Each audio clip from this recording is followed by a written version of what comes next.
Alhamdulillah pagi ini kita dipertemukan kembali oleh Allah Ta'ala di dalam musholla kita ini. InsyaAllah pagi ini kita akan membacakan kitab ini, kitab dari guru kami ngaji dulu. Pernah kita kaji 30 tahun yang lalu. Tidak tahu ini populer nggak kitab ini di sini. Kitab Hidayatul Alqiya, petunjuk bagi orang-orang yang cerdas, ila thariqil auliya, untuk menuju jalannya para aulia.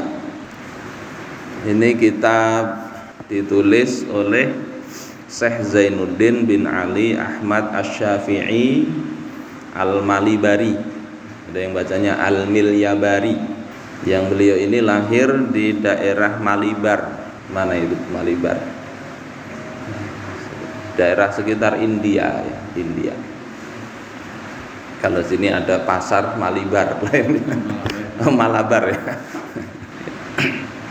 Pada Kamis 12 Sya'ban 871 Hijriah.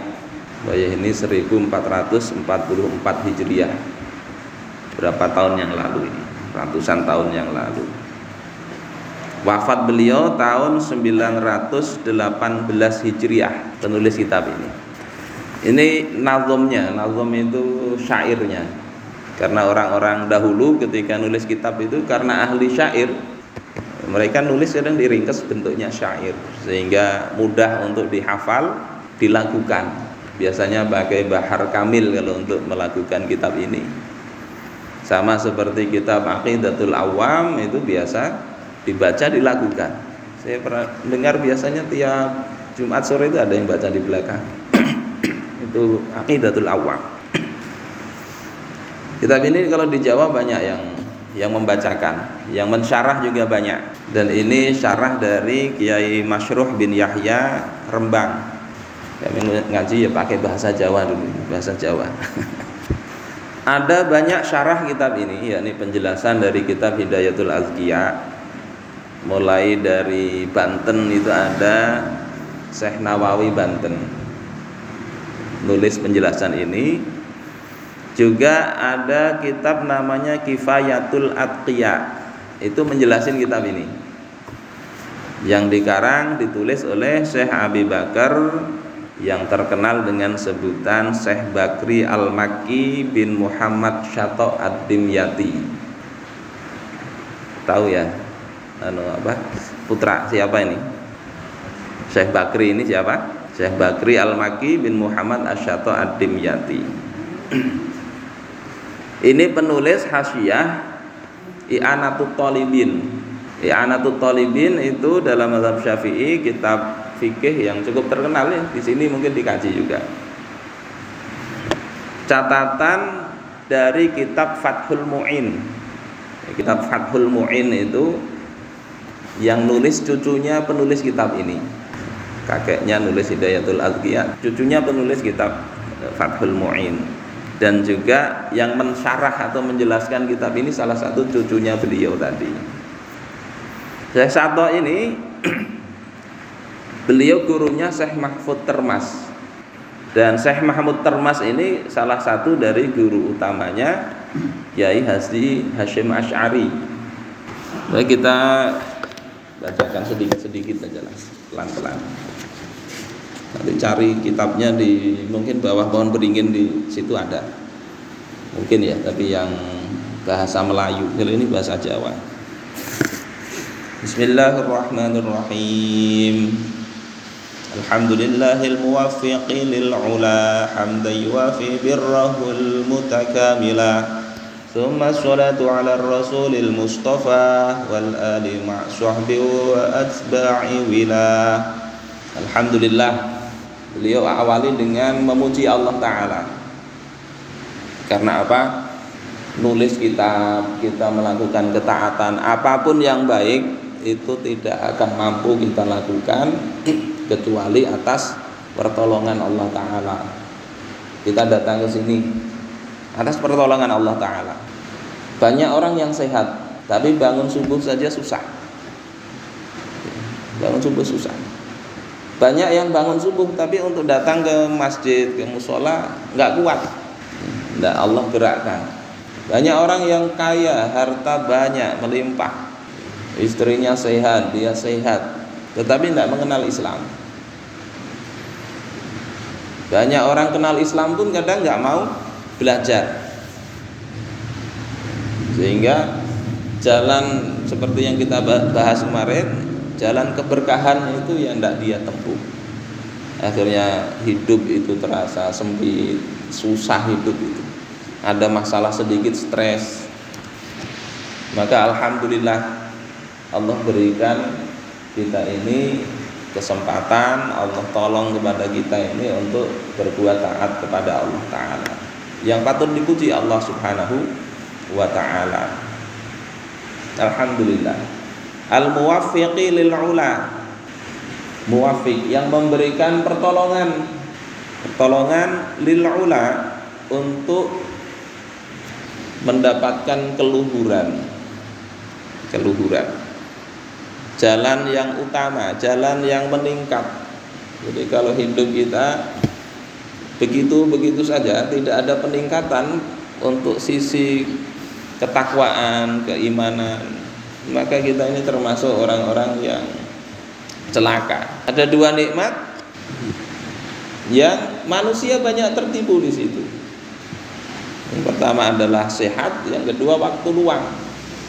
Banyak orang sehat tadi tertipu karena dengan kesehatan seolah-olah umurnya masih panjang. Nanti nunda-nunda beramal soleh, nunda-nunda tobat, nunda-nunda hak orang lain ditunaikan karena merasa sehat. Yang kedua, al-faragh, merasa luang waktunya, nyaman aja gena-gena. Tapi kalau orang waktunya banyak, padat, dia tidak bisa kena-kena, segera dikerjakan. Kalau tidak, lewat itu. Allah yang memberikan jalan petunjuk untuk kita bisa meningkatkan derajat sampai ke makom keluhuran. Hamdan yuwafi birrahu al-mutakamila, dengan pujian yuwafi yang bisa mengimbangi birrahu, yakni kebaikan Allah Ta'ala. Jadi beliau ini banyak memuji dengan pujian yang bisa mengimbangi nikmat dari Allah Ta'ala, mutakamila, yang Allah memberikan anugerah yang sempurna tadi, kebaikan yang sempurna dari Allah Ta'ala. Beliau puji dengan pujian yang bisa mengimbangi, sebagaimana dalam hadis doanya Nabi, hamdan yuwafi ni'amahu, pujian yang mencukupi untuk mengimbangi nikmat Allah. Kata penulis terjemah di sini, ini masuk dalam kategori doa. Karena bagaimanapun kenyataannya manusia sebaik apapun itu tidak akan bisa untuk mengimbangi kebaikan Allah. Wa in ta'uddu ni'matallahi la tuhsuha. Kalau kalian hitung nikmat kebaikan Allah itu tidak akan bisa kalian hitung. Tetapi ini sekedar doa, ya Allah berikan rasa syukur itu yang bisa mengimbangi kebaikan engkau.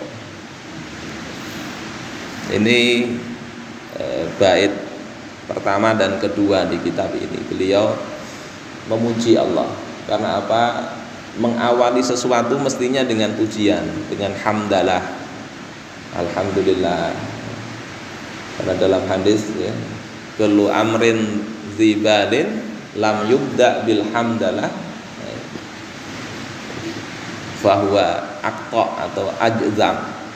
Setiap perkara yang punya kebaikan yang penting tidak diawali dengan hamdalah, maka dia terputus barokahnya. Dalam riwayat yang lain dengan bismillah. Jadi mau apa saja yang penting awali dengan bismillah, hamdalah, alhamdulillah. Mau melamar, alhamdulillah dulu. Ditolak kah nanti baru innalillahi atau astaghfirullah. Jadi nulis kitab begitu. Mau khutbah juga salah satu rukunnya baca hamdalah. Alhamdulillah. Tsumma sholatu ala rasulil mustafa, kemudian sholawat, rahmat, ta'zim ala rasulil mustafa, itu semoga tetap kepada rasul yang dipilih oleh Allah Ta'ala, wal ali, dan keluarga rasul, ma' sahbin wa adba'in wila, dengan para sahabatnya ya, dan orang yang senantiasa mengikuti jalan yang telah dilalui oleh Rasulullah Sallallahu Alaihi Wasallam. Jadi ini hamdalah, sholawat. Kemudian musannif katakan taqwal ilahi madaru kulli sa'adatin wa tiba'u ahwa ra'su syarri habailah. Takwa kepada Allah, kata musannif, itu adalah madaru kulli sya'adah. Jadi tempatnya setiap kebaikan. Takwa kepada Allah itu ya tempat semua kebaikan. Sa'adah itu kebahagiaan ya. Keberuntungan itu ada pada ketakwaan. Apa takwa itu? Kalau ini oleh Kiai Masruh bin Yahya Rembang, beliau katakan, saya bacakan jawabannya kan, takwallah tegese wedi Allah iku ya. Takwa kepada Allah itu sesungguhnya adalah takut kepada Allah, yaiku suwijine laku kang ngumpulake ilmu amal istiqomah, yaitu salah satu perilaku yang mengumpulkan tiga hal nih, takwa itu. Pertama amal, ilmu, amal, istiqomah. Tiga hal itu berkumpul, kata Kiai Masruh, itulah takwa. Jadi bukan sekedar menggawe, tetapi ada ilmunya. Ini sama seperti yang dinyatakan oleh Imam Fakhruddin Ar-Razi di dalam tafsir beliau, Tafsir Mafatihul Ghaib, bahwasanya ilmu itu kunci untuk takwa. Karena kalau tidak tahu, walaupun semangat beribadah, ujungnya bisa keliru atau ibadahnya tidak sah. Ada di dalam satu kitab itu orang rajin sekali beribadah, kemudian dia tidak mau terganggu konsentrasinya oleh anak istri, jadi tidak nikah. Tapi ada keinginan juga sebagai lelaki normal untuk berhubungan, ada keinginan. Dia akhirnya beli keledai betina. Keledai itu ya lebih besar dari kambing ya. Keledai. Kemudian tetangganya ini bertanya, ini nukar keledai tapi tidak pernah dipakai untuk ngangkut barang. Karena keledai ini hewan yang memang untuk membawa barang sebetulnya, untuk dinaiki, untuk ya, transportasi, untuk ngangkat barang. Kalau sekarang yang model-model pickup gitu lah, nukar pickup kada suah dipakai untuk ngangkut-ngangkut. Dia akhirnya jelasin, ini untuk sekedar memuaskan nafsu. Akhirnya dinasihati oleh orang alim di situ, itu haram. Baru dia nangis betul. Ternyata rajin ibadah, kada mau menikah, maksudnya bagus supaya fokus ibadah, tapi menggawe kan tidak diridhoi oleh Allah Ta'ala.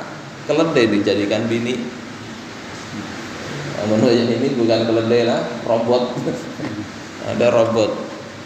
Dulu harganya kita lihat itu 40 jutaan. Daripada berbini ya, baik nukar robot aja. Robot bini. Namun begini, kena bisa cerewet. Namun robot ini cerewet matiin aja. Yang kedua, kada betuhainya. Robot ini bungas-bungas ya terus. Di Jepang tuh banyak kayak gitu. Tidak boleh juga. namanya nikah itu sunnah. Jadi walaupun dapat bini nang ujungnya betuha, menikah.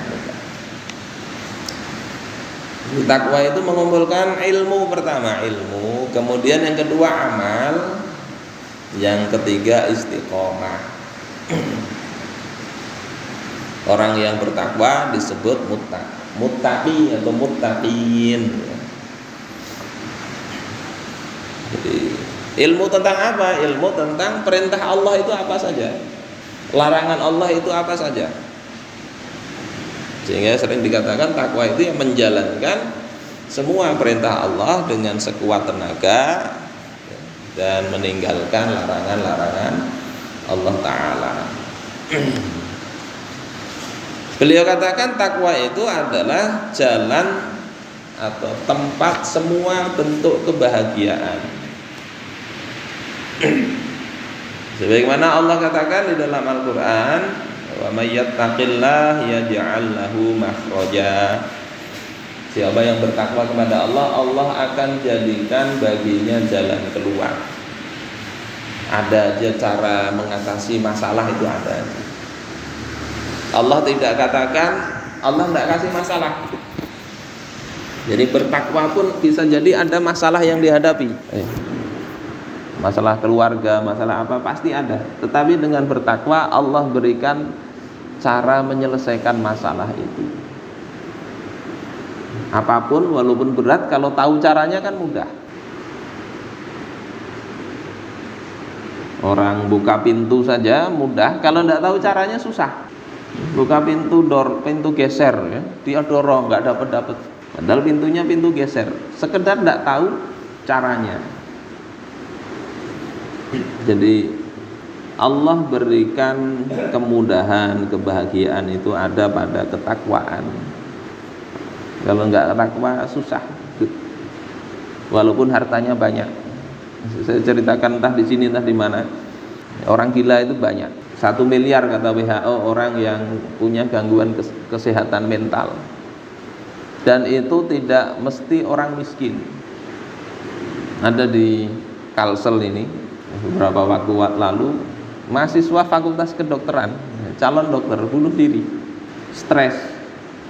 Kenapa? Ya stres itu. Apakah kurang uang? Enggak. Bapaknya dokter, ibunya dokter, dia sekolah kedokteran. Dan bukan sekedar dokter, pernah jadi pimpinan rumah sakit. Jadi dari sisi kekayaan kaya. Di Banjarbaru dulu ada yang gitu juga ya. Overdosis narkoba banyak benar. Kenapa bisa begitu? Ya tadi pusing pikiran, tidak bisa menyelesaikan. Tetapi dengan ketakwaan kadang problemnya itu sama, masalah yang dihadapi sama, tapi Allah berikan kelapangan untuk memandang masalah itu. Ada seorang datang kepada Imam Sufyan Ats-Tsauri, bertanya, mengeluhkan betulan ini masalahnya banyak. Kemudian dijawab dengan pertanyaan oleh Imam Sufyan Ats-Tsauri, amudabbirun anta amudabbar? Yang ngatur engkau ini diri engkau sendiri atau engkau yang diatur? Kata orang tersebut, aku yang diatur oleh Allah Ta'ala. Maka kata Imam Sufyan Ats-Tsauri, ya engkau relalah dengan apa yang Allah atur untuk engkau. Relalah untuk perkara-perkara yang memang itu tidak bisa diubah lagi, tidak ada wewenang diberikan Allah untuk kita melakukan ikhtiar, sudah pasrah aja. Kalau ada perkara yang memang harus kita jalankan perubahan, lakukan dengan tetap bersandar kepada Allah Subhanahu wa Ta'ala untuk menolong kita. Tapi kalau sudah terjadi, sudah tidak bisa diubah lagi, ridho saja kita itu. Dan itu bisa lapang itu karena ketakwaan. Jadi takwa itu adalah tempat kebahagiaan. Wa tiba'u ahwa ra'su syarri habaila. Adapun mengikuti hawa nafsu itu adalah pokok dari setiap keburukan. Mengikuti hawa nafsu. Habail itu adalah maknanya ini ya, tali-tali. hablum minallah, tali apa? Tali. Wa'tasimu bihablillah, berpegang teguhlah kalian kepada hablillah, tali Allah. Makna bahasanya begitu, tali. Tapi kalau habail berarti jamak dari hablun, tali-tali. Semacam kalau tali menali maksudnya jala. Apa bahasa sekarang? Itu yang untuk nangkap ikan tuh. Banyak talinya kan? Yang dirait jadi jala. Jala tipuan setan. Mengikuti hawa nafsu itu, jala tipuan setan. Seperti ikan kan kasih umpan seret. Setelah berkumpul baru melukah kah apa? Meluntah kah? Luntah ya. Meluntah itu. Tipuan, senang itu ngikuti, dapat makanan banyak sekalinya ketangkep lewat luntah tadi. Hawa nafsu itu begitu kata musannif ini. Ngikuti hawa nafsu ujungnya pasti susah. Rusak ya. Maka Rasulullah sallallahu alaihi wasallam mengatakan inna akhwafa ma akhafu ala ummati. Sesungguhnya yang paling kutakutkan atas umatku ini ittiba'ul hawa wa tulul amal. Pertama, mengikuti hawa, keinginan nafsu. Apa aja yang diinginkan itu dijadikan tujuan hidup. Ada orang hendak begini terus gawian, kadang kala lihat orang menceronong terpikirkan, nambah lagi, ada lagi, tambah lagi. Sudah 4 masih aja ingin menambah. Ikuti hawa nafsu kalau begitu. Jadi kepikiran hidupnya untuk urusan itu saja, atau harta kadang kala sudah sugih banar masih aja yang dipikirkan adalah harta. Padahal orang-orang alim, orang soleh dulu di kalangan penduduk Madinah, kalau usia sudah 40 tahun mereka sudah ampe itu. Sudah ampe. Di dalam kitab Rafiul Abror menyatakan begitu. Mereka itu cari harta sampai usia 40. Setelah 40 mereka lebih banyak fokus kepada mencari akhirat. Karena apa? Ibarat perjalanan, usia 40 itu sudah waktu asar, parak maghrib sudah ya. Orang hidup biasanya berapa? 60 tahun kan? 40 tahunnya sudah 2/3 hidup itu. Sudah parak sampai itu kepada ajal. Pak Haji Sufyan berapa usia? 60. 62 ini parak lagi. Semakin mendekati kita ini. Sudah begitu yang difikirkan masih ngikuti hawa nafsu dunia. Sudah tuha yang dipikirkan masih binian lagi juga. Padahal sudah kada kuat, dikasih kada tapi kuat lagi. Akhirnya mikir mau pakai obat. Pakai obat gak kuat jantungnya, banyak itu yang kemudian mati di hotel. Banyak itu mati saat mau berzina. Minum obat tidak tahan jantungnya, mati. Yang kukhawatirkan itu begitu umatku itu ngikuti hawa. Sementara kalau sudah 40 ini kata Imam Al-Ghazali di dalam Ayyuhal Walad ya, waman jawazal arba'in, siapa yang sudah lewat 40 tahun usia, walam yaghlib khairuhu syarrahu, tetapi kebaikannya tidak lebih banyak, lebih dominan daripada keburukannya, fal yatajahhaz ilan nar, maka hendaklah dia siap-siap untuk dimasukkan ke dalam neraka. Kenapa? Kalau banyak buruknya. Wa amma man khaffat mawazinu fahuwa fi 'ishati fa ummuhu hawiyah. Siapa yang ringan timbangan kebaikannya, dia akan masuk ke neraka hawiyah. Na'udzubillah. Maka yang sudah dekat-dekat ini hendaknya fokusnya itu fokus untuk mencari bekal di akhirat. Jangan ngikuti lagi hawa nafsu. Apalagi Allah itu sudah atur ya. Usia 40 ke atas ini Allah atur untuk apa? Cari kesenangan yang lain. Kesenangan dengan babinian sudah berkurang rasanya. makan sudah kada tapi lagi. Artinya Allah itu suruh ada yang lebih nikmat daripada semua kesenangan itu. Sebagaimana kata Malik bin Dinar, banyak ahli dunia keluar dari dunia tanpa merasakan sesuatu yang paling nikmat. Ditanya apa itu? Ma'rifatullah. Nyaman di situ. Jadi kata Rasulullah, pertama yang dikhawatirkan beliau itu adalah ittiba'ul hawa, ngikuti hawa nafsu. Yang kedua tulul amal, panjang angan-angan. Panjang angan-angan untuk perkara dunia. Mikirkan, ya menghayal itu, menghayal untuk urusan dunia. Kenapa? Fa'ama ittiba'ul hawa fayasuddu 'anil haqq. Sesungguhnya mengikuti, adapun mengikuti hawa nafsu itu akan menghalangi seseorang dari kebenaran. Karena ngikuti nafsu, yang benar dilanggarnya.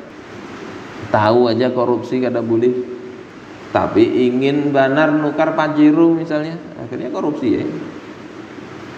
Tahu aja korupsi suap tidak boleh, tapi ingin nambah bininya permintaan macam-macam. Harta yang haram diambil, nggak peduli. Yang haram aja susah aja, nyari-nyari yang halal. Karena apa? Hawa nafsu tadi. Ada keinginan, tidak ada kemampuan. Yang haram tak dilanggar. Kebenaran dia tidak mau ikuti, susah nanti. Riba misalnya, mau ampeh kada kawa, karena punya tadi. Ingin punya ini, ingin punya ini, ingin membagusi ini, ingin membagusi itu. Yang sebetulnya Allah kasih kehidupan, bisa makan, bisa pakai baju, ya, sehat, itu sudah cukup. Jadi ikuti hawa nafsu itu pangkal dari orang menghalangi seseorang dari jalan Allah. Wa amatulul amal fayunsil akhirah. Adapun panjang angan-angan itu akan membuat orang lupa dari akhirat.